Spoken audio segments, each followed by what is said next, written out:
CoRecursive is a podcast I host. So I'm a professional software engineer, and I invite on experts in different areas of software development, and I learn from them, and the listener gets to learn along with me.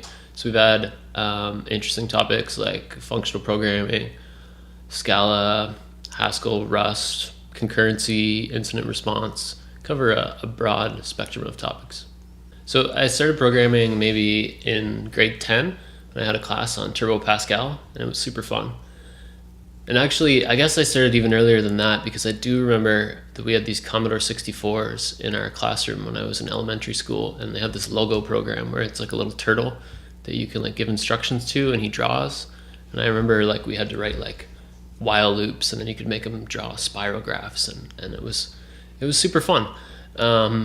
So ever since then, I've just loved kind of building things with the computer, and I've been playing around with software ever since. So I listened to a lot of Software Engineering Daily a couple years ago, and it was great. A great way for me to learn about some DevOps and distributed systems topics that they were covering a lot. But there was a lot of other areas of software development that I thought weren't really getting the coverage. So I ended up reaching out to Jeff, the host, with some suggestions on topics. And he invited me to do some guest episodes. So that's how I got started.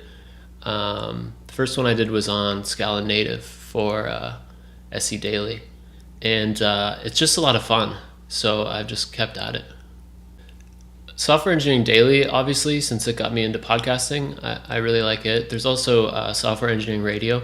I think these two shows do a great job of like a deep dive into a technical area. I also there's the Data Skeptic podcast. It kind of talks about data science in an approachable way. And there's a podcast called New Rustacean, which is all about Rust, which I quite enjoy. And on non-technical podcasts, I also like Conversations with Tyler. I like a podcast called My Brother, and Me, and a whole bunch of others. I guess I listen to a lot of podcasts.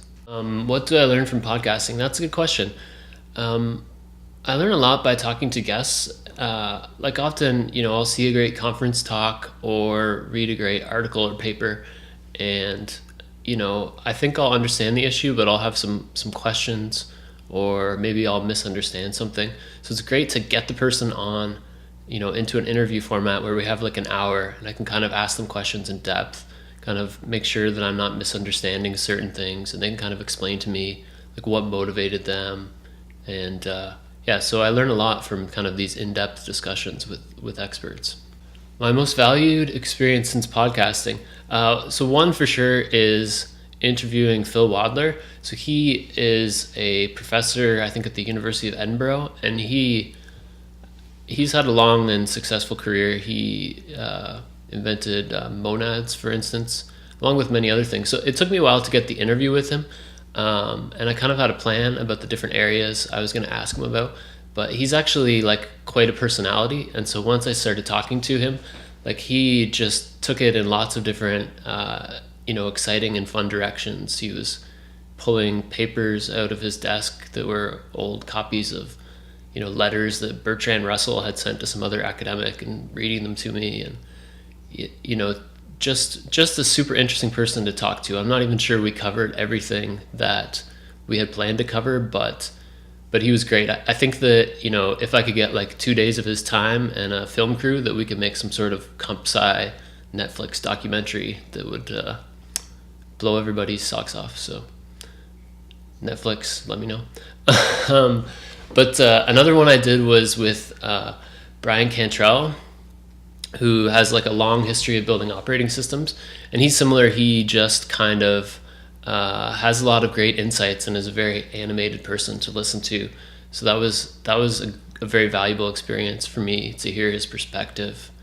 And a third one, I guess, in a different vein, was I interviewed James Buck, and he is kind of a bit more of a reserved person.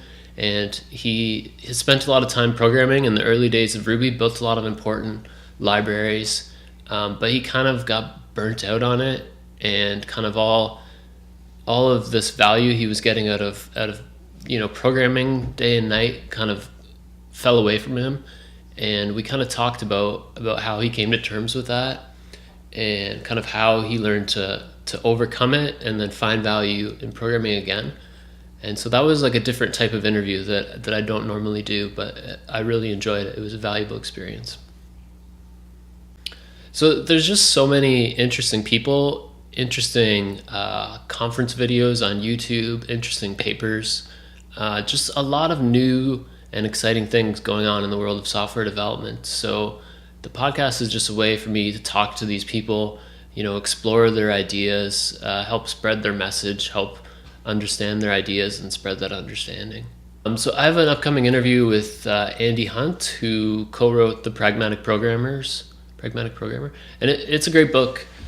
And we talk about like thinking and problem solving just in kind of a general fashion, and how that applies to software development. It's kind of really the base skill that all software developers need.